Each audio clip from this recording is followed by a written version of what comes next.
Hello everyone, welcome back to my channel.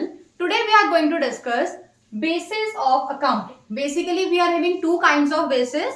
First one is cash basis and the second one is accrual basis. देखो cash basis तो आपको name से समझ आ रहा है कि क्या होता है. ऐसी ट्रांजेक्शन्स रिकॉर्ड करेंगे जो सिर्फ और सिर्फ आपकी कैश में होगी. मींस जितनी भी आपकी क्रेडिट ट्रांजेक्शन्स होंगी आप उसको यहाँ पर इग्नोर करेंगे, right.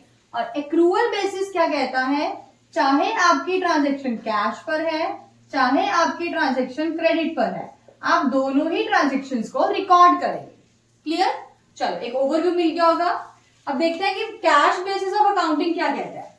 Under this basis incomes are not recorded unless they are received in cash.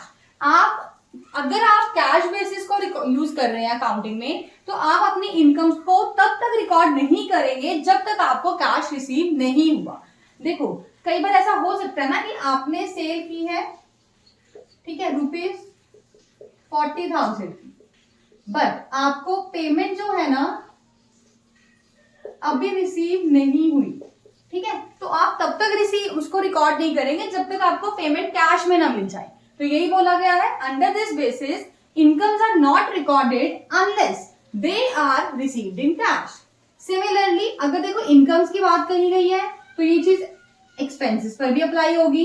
तो यही बोला गया है, expenses are recorded only when they are paid in cash. जब आप एक्सपेंसेस को कैश में पे कर देंगे आप उसे सिर्फ और सिर्फ तभी ही रिकॉर्ड करेंगे.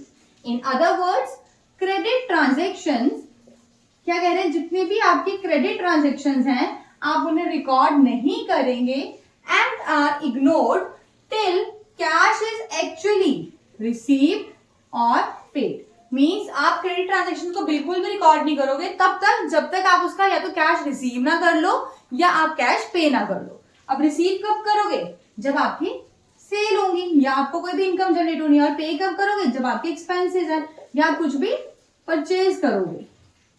ठीक है. Next, I think meaning clear हो गया होगा. सिंपल है कि अगर कैश में ट्रांजेक्शन की है तो आप उसे रिकॉर्ड कर लो, और अगर आपने क्रेडिट ट्रांजेक्शन्स की है तो आप तब तक उसे रिकॉर्ड नहीं करोगे जब तक आपको कैश रिसीव या आपने पे नहीं करा. ठीक है. चलो नेक्स्ट आते हैं कि कैश बेसिस ऑफ अकाउंटिंग के एडवांटेजेस क्या होते हैं. First one is this basis is simple and realistic. देखो आपको पता है कि मुझे एक्चुअली कैश मिला है, ये एक्चुअली मेरे अकाउंट से कैश गया है, तो रियलिस्टिक है, आपको बिल्कुल एक्यूरेसी के साथ आप कर रहे हो. और बहुत ही सिंपल है. अगर ट्रांजेक्शन आपको दिख रही है कैश मिला तो आप रिकॉर्ड कर लो, अगर आपको दिख रहा है क्रेडिट पर है तो आप उसे इग्नोर कर दोगे. ठीक है.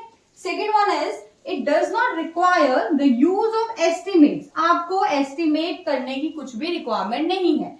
जो दिख रहा है आप उसे एज इट इज रिकॉर्ड कर देंगे, है ना.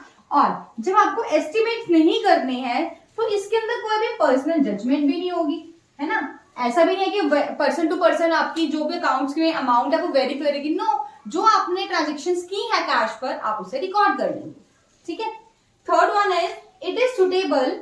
आप खुद बताओ इस टाइप की बेसिस कहां पर सुटेबल है, किस टाइप के बिजनेस के लिए सुटेबल है. ऐसे एंटरप्राइजेस के लिए जो ट्रांजेक्शन्स करते हैं कैश बेसिस पर. क्योंकि देखो अगर आपका बिजनेस ऐसा है जिसमें आप क्रेडिट ट्रांजेक्शन्स भी करते हो तो वहां पर तो ये चीज आप अप्लाई ही नहीं कर पाओगे, है ना.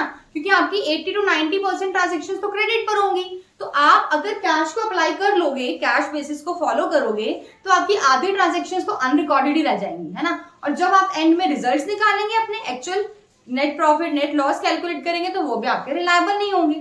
तो इसलिए कहा गया है कि it is suitable only for those enterprises where most of the transactions are on cash basis. Clear? Next आता है आपका disadvantages of cash basis of accounting, right. देखो सबसे मेन ड्रॉबैक क्या है, it does not give true and fair view of the profit and loss and the financial position of the enterprise.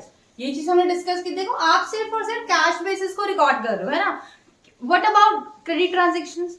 हो सकता है ना आपने क्रेडिट पर सेल्स करी हो, क्रेडिट पर परचेजेस की हो, तो उन ट्रांजेक्शन्स को तो आप रिकॉर्ड ही नहीं कर रहे हो. तो आप खुद बताओ, क्या आप अगर आप कोई ट्रांजेक्शन्स को रिकॉर्ड नहीं करते हो, छोड़ देते हो, तो सिर्फ और सिर्फ कैश बेसिस पर आपका ट्रू एंड फेयर व्यू आ सकता है. आपको प्रॉपर एक्यूरेट आपके प्रॉफिट एंड लॉसेस पता चल सकते हैं? Of course no. तो यही फर्स्ट ड्रॉबैक है, it does not give true and fair view of the profit and loss and the financial position of the enterprise. ठीक है। Number 2 is it does not follow matching principle of accounting. अब देखो matching principal क्या कहता था कि अगर आपको प्रॉफिट कैलकुलेट करना है कैसे निकलेगा, आपके रेवेन्यू कितनी है माइनस उसमें से आप एक्सपेंस करेंगे, है ना। तो वो ये कह रहा था कि जिस टाइम पीरियड के आपके रेवेन्यूज हैं उसी टाइम पीरियड के आपके एक्सपेंसेस होने चाहिए, है ना, वो आपके मैच होने चाहिए। सपोज रेवेन्यू आपके मार्च के हैं तो आपके एक्सपेंसेस भी मार्च के ही होने चाहिए। बट कैश बेसिस में तो हम ये कह रहे हैं कि जब हमें कैश मिलेगा या जब हम कैश पे करेंगे हम तब रिकॉर्ड करेंगे, बट अकॉर्डिंगली फिर वो मैच तो हो ही नहीं पाएगा। रीजन भी सपोज आपको रेवेन्यू तो रिसीव होगी आपकी मार्च में, है ना, बट आप उसके अगेंस्ट उस रेवेन्यू को अर्न करने पे जो आपने खर्चे करे हैं वो आप पे कर रहे हैं अप्रैल मई जून वटएवर, तो उस टाइम में तो मैच कर ही नहीं पा रहे हो। क्लियर। तो यही बोल रहा है कि it does not follow the matching principles of accounting. Now third one is there is a great possibility of manipulation. Manipulation का मतलब क्या होता है कि आप अपने अकाउंट्स को कुछ ऊपर नीचे करके दिखा सकते हो, है ना। मैनिपुलेशन किसकी हो सकती है, प्रॉफिट्स की। कैसे, देखो हम सिर्फ और सिर्फ कैश बेसिस दिखा रहे हैं, है ना। अगर आपको लग रहा है कि कैश बेसिस के अकॉर्डिंग आपके प्रॉफिट्स बहुत हाई हैं तो आप ये शो कर दोगे कि मुझे कैश रिसीव ही नहीं हुआ इसलिए मैंने एंट्री रिकॉर्ड नहीं करी, तो आप अपने प्रॉफिट्स को लो करके दिखा सकते हैं, है ना। या फिर आप कुछ भी डिले कर सकते हो, आप पोस्टपोन कर सकते हो, तो आपका अल्टीमेटली क्या हो रहा है, आपके प्रॉफिट्स मैनिपुलेट हो रहे हैं और इससे जो आपके रिजल्ट्स आएंगे, है ना, वो आपके रिलायबल नहीं होंगे। ठीक है, आप उन पे रिलाय नहीं कर सकते। रीजन बीइंग उसमें बहुत ज्यादा मैनिपुलेशंस हैं। ठीक है, आई थिंक आपको कैश बेसिस क्लियर हो गया होगा। सिंपल है, सिर्फ वही ट्रांजेक्शन्स रिकॉर्ड की जाएंगी जिसके द्वारा आपको या तो कैश मिल चुका है या आपने कैश पे कर दिया। ऐसी कोई ट्रांजेक्शन आपने कोई अक्कर तो करी है बट आपने अगर कैश रिसीव नहीं करा या आपने पे नहीं किया है अभी तक, तो आप उन सभी ट्रांजेक्शन्स को इग्नोर करें। क्लियर। चलो नेक्स्ट बेसिस आता है हमारा एक्रूअल बेसिस। देखो एक्रूअल क्या कहता है, चाहे आपने कैश पर करी है वेदर आपने क्रेडिट पर करी है, हम तो दोनों को रिकॉर्ड करेंगे तभी हमारी ट्रू पोजीशन पता चलेगी। ठीक है, देखो एक बार रीड करते हैं। Under this basis incomes are recorded when they are earned. जब आप कमा लेंगे इनकम को या आपकी इनकम एक्रू हो जाएगी, irrespective, मोस्ट इंपॉर्टेंट है, irrespective of the fact whether cash is received or not। आपको कैश मिला है या नहीं मिला है, जैसे ही आपकी इनकम जनरेट हुई है आप उसी टाइम इमीडिएटली आप उसे रिकॉर्ड कर लेंगे। ठीक है, जैसे कि एग्जांपल दिया हुआ है, आपने सेल्स करी, अब सेल्स आपकी हुई है क्रेडिट पर, अभी आपको पैसे नहीं मिले, है ना, सामने वाले पार्टी आपसे उधार पर सामान लेके गई है, कैश रिसीव नहीं हुआ बट स्टिल आपने तो उसे सेल कर दी ना, आपकी तरफ से गुड चले गए, तो आप इमीडिएट उसे रिकॉर्ड कर लेंगे। ठीक है, sales made on credit will be included in the total sales of the period. Clear. अब ये तो बात हुई है हमारी रेवेन्यूज की और इनकम्स की। अब सिमिलर केसेस में आपके एक्सपेंसेस पर भी अप्लाई होना चाहिए, तो यही बोला गया similarly expenses are recorded when they are incurred, जैसे ही वो आपके खर्चा अक्कर होगा, और become due and not when the cash is paid. आप उसका वेट नहीं करोगे कि मैंने कैश कब पे करा है। जैसे देखो आप बीइंग अ स्टूडेंट आप स्कूल्स में कॉलेजेस में फीस पे करते हैं, है ना, जैसे ही नेक्स्ट मंथ आया आपकी ड्यू तो हो गई ना, आपको तो लिखना पड़ेगा कि मुझे फीस पे करनी है, हालांकि आपने करी है या नहीं करी वो आपकी सेकेंडरी बात है। सिमिलरली एग्जांपल इसमें लिया हमने कि अगर कोई रेंट ड्यू हो जाता है, ठीक है, आपने लैंडलॉर्ड को रेंट ड्यू हो गया, आपका अभी पे करने लायक बन गया है बट नॉट पे, अभी आपने पे नहीं करा है बट स्टिल आप उसे एज अ एक्सपेंस ट्रीट करेंगे और अपने बुक्स में उसे रिकॉर्ड कर लेंगे। क्लियर। इसके एग्जांपल लेते हैं। देखो अभी हमारा जुलाई है, ठीक है, जुलाई आप 15 को आपने रेंट पे करना होता है। ठीक है, तो देखो आपने करा है नहीं करा, आपका रेंट क्या हो गया, ड्यू हो गया। बट अगर आप रेंट पे अभी नहीं करते हैं बट स्टिल ड्यू तो है, तो आप उसे 15 को रिकॉर्ड कर लेंगे आउटस्टैंडिंग रेंट के नेम से। क्लियर। चलो नेक्स्ट आपका है advantages of accrual basis of accounting. देखो एक्रूअल बेसिस में हमने क्या डिस्कस करा है कि हमें चाहे वो कैश की ट्रांजेक्शन है चाहे वो आपकी क्रेडिट ट्रांजेक्शन है, आप दोनों काइंड की ट्रांजेक्शन को रिकॉर्ड कर रहे हैं। जब आप हर एक ईच एंड एवरी ट्रांजेक्शन को रिकॉर्ड करते हैं तो आपको अपने बिजनेस का ट्रू एंड फेयर व्यू मिल जाता है about the profitability and the financial position. ठीक है, अगर आप हर एक एक्टिविटी को, हर एक ट्रांजेक्शन को क्लियरली रिकॉर्ड करते हैं सिस्टमेटिक मैनर में, then you will get a true and fair view of profitability as well as financial position of your business, right? Second, it follows the matching principle of accounting. हमने देखो cash basis में क्या किया था कि आप matching principle को follow नहीं करता। क्यों? क्योंकि आप सिर्फ उसका वेट करते हो कि कैश कब रियलाइज होगा, है ना।